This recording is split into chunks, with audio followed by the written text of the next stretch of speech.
Samantala, 5,000 pesos cash assistance naman mula sa DSWD pinamahagi po sa mga kwalipikadong tricycle drivers sa mga lungsod sa Pangasinan. Para sa detalye ng balitang yan, kasama natin Idol Joanna De Vera. 104.7 IFM Report.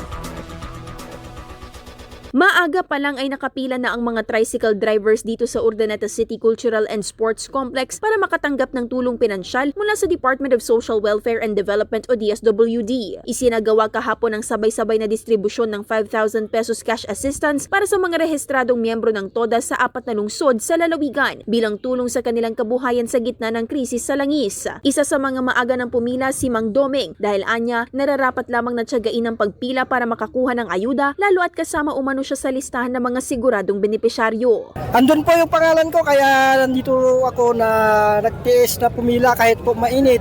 Kailangan talaga ng pera eh. Nasa 200 na lang po yung kinikita namin. Ang laki po yung nawala. Dati kumikita kami ng 500. Pero ngayon sa taas ng gasolina, wala na, 200 na lang. Iginiit naman ni DSWD Secretary Rex Gatchalian, sinisikap ng tanggapan na kahit papaano'y makatulong sa pinansyal na aspekto ng mga pumapasadang pampublikong sasakyan bilang isa sila sa mga naaapektuhan sa patuloy na pagsirit sa presyo ng produktong langis.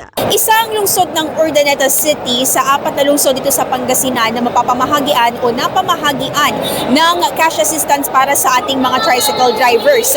At dito pa lang sa Urdaneta City, nasa higit 4,000 tricycle drivers ang mapapamahagian ng naturang assistance kung saan katumbas nito ang nasa higit 21 million pesos na ayuda. Walang super or rider na maiiwanan. Lahat yan may schedule. Kapag ka nawawala ang pangalan nyo sa listahan, pwede kayo sa mga tricycle driver, pwede kayo makipag-ugnayan sa inyong lokal na pamalaan dahil sila ang nagbibigay na listahan sa DSWD. Huwag ko kayong mag-alala. Hindi ko kayo makakalimutan. Tuloy-tuloy po ang ating mga payout hanggang sa katapusan. And then, hindi naman to ang una at huling beses na magkakaroon ng payout.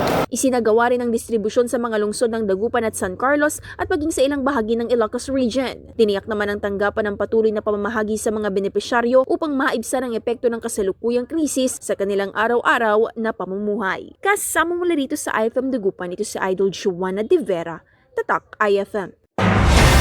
IFM News. IFM News.